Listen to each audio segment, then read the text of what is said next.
Suatu ketika ada seorang gadis.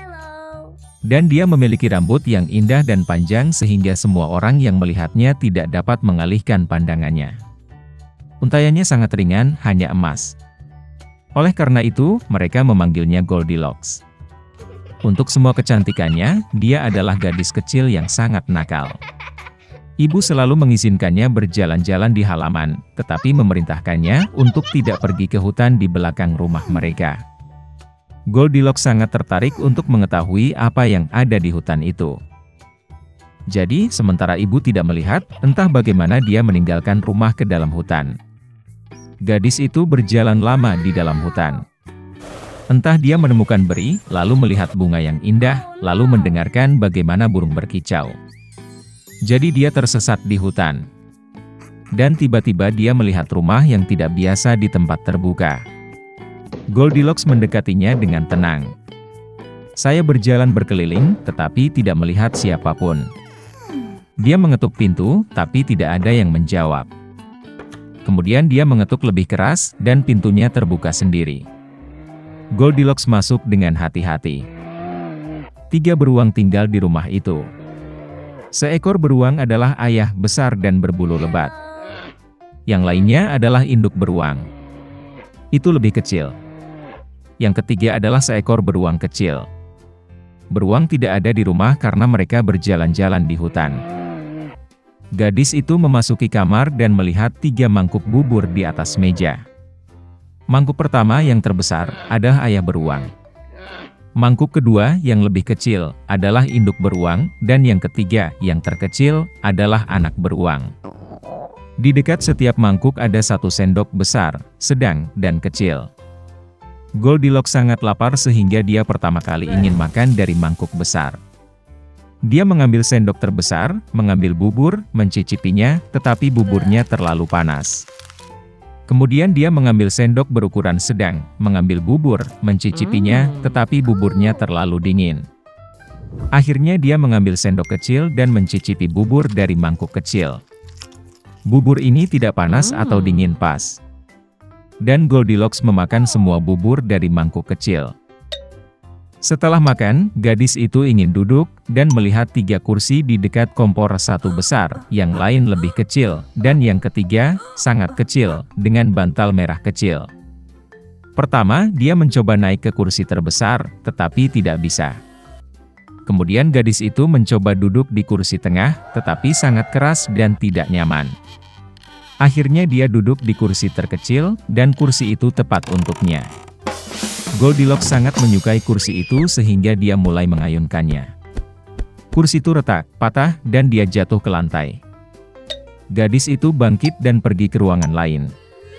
Ada 3 tempat tidur besar, sedang, dan kecil. Pertama, Goldilocks naik ke ranjang pertama, tetapi ranjang itu terlalu tinggi dan keras. Saya berbaring di bagian tengah, terlalu luas dan lembut. Gadis itu berbaring di ranjang ketiga yang terkecil. Dia tepat untuknya. Goldilocks merasa sangat nyaman dan nyaman sehingga dia segera tertidur. Gadis itu tertidur lelap ketika keluarga beruang kembali ke rumah.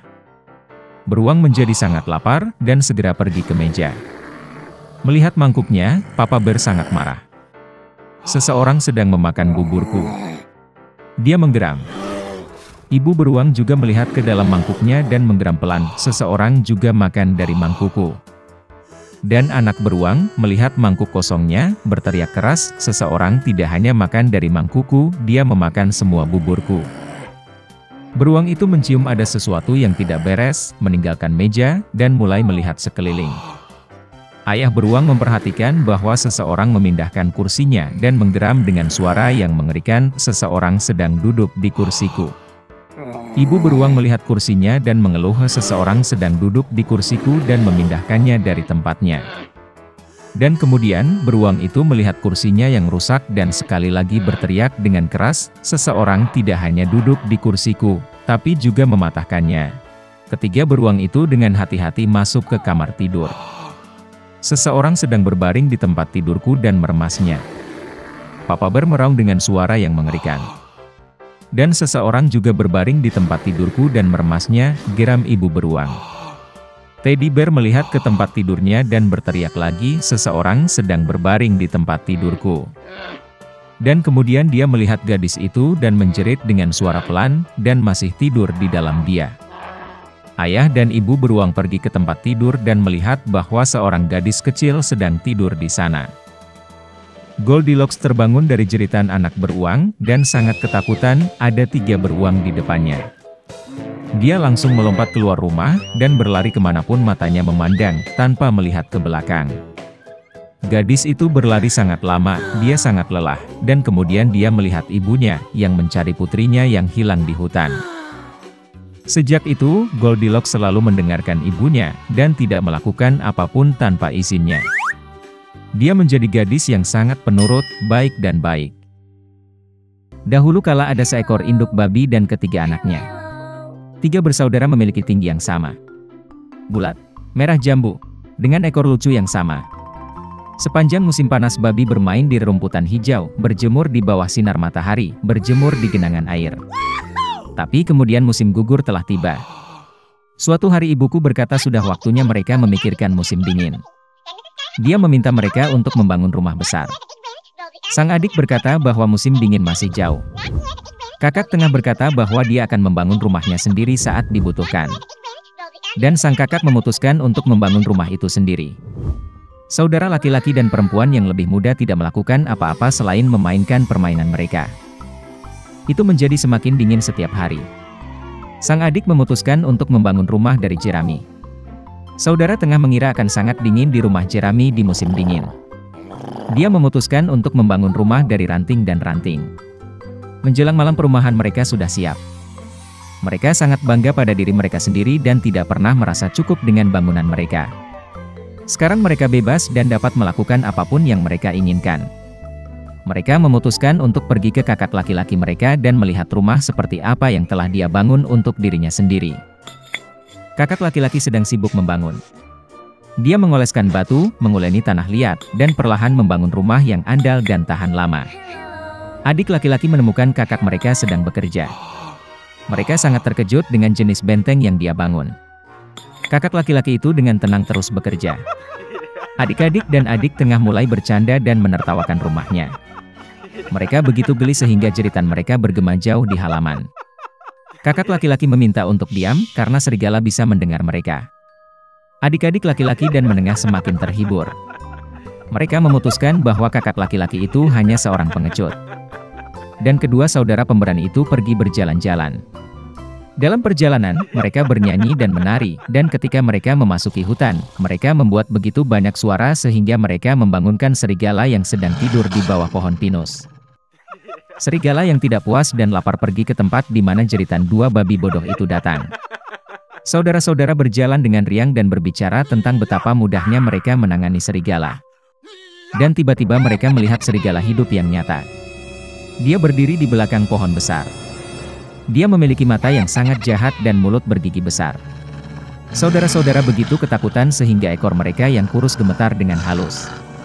Serigala bersiap untuk melompat, dia mengatupkan giginya dan mengedipkan mata kanannya.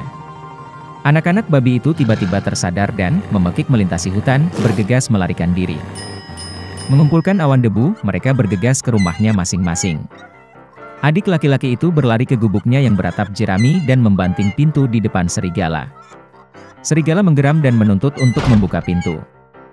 Adik laki-laki, karena takut, tidak bisa mengucapkan sepatah kata pun. Kemudian serigala mulai bertiup. Atap ringan segera terbang dari gubuk jerami. Serigala itu menarik napas dalam-dalam dan meniup untuk kedua kalinya, dan rumah jerami itu terbang ke segala arah. Serigala itu senang, mematahkan giginya dan menerkam adik laki-lakinya. Tapi babi itu dengan cekatan mengelak dan lari. Dia lari ke rumah saudara tengah. Saudara-saudara berhasil mengunci diri dan saling memandang dengan cemas. Serigala itu marah dan mulai meniup. Rumah itu agak miring. Serigala itu meniup sedetik, lalu ketiga, lalu keempat kali. Tapi rumah itu masih berdiri. Serigala menarik napas dalam-dalam dan meniup untuk kelima kalinya. Rumah itu berguncang dan hancur berantakan. Hanya satu pintu yang berdiri selama beberapa waktu di tengah reruntuhan. Dengan ngeri, anak-anak babi itu bergegas ke rumah kakak laki-laki mereka. Serigala itu mengejar mereka. Dia yakin kali ini babi tidak akan lari darinya. Anak-anak babi dengan cepat berlari melewati pohon apel besar bahkan tanpa memukulnya. Dan serigala tidak sempat berbalik dan menabrak pohon apel yang menutupinya dengan apel. Satu apel keras menghantamnya di antara kedua matanya. Sebuah benjolan besar melonjak di dahi serigala. Pada saat ini, adik laki-laki dan tengah berhasil lari ke rumah kakak laki-laki mereka dan mengunci pintu.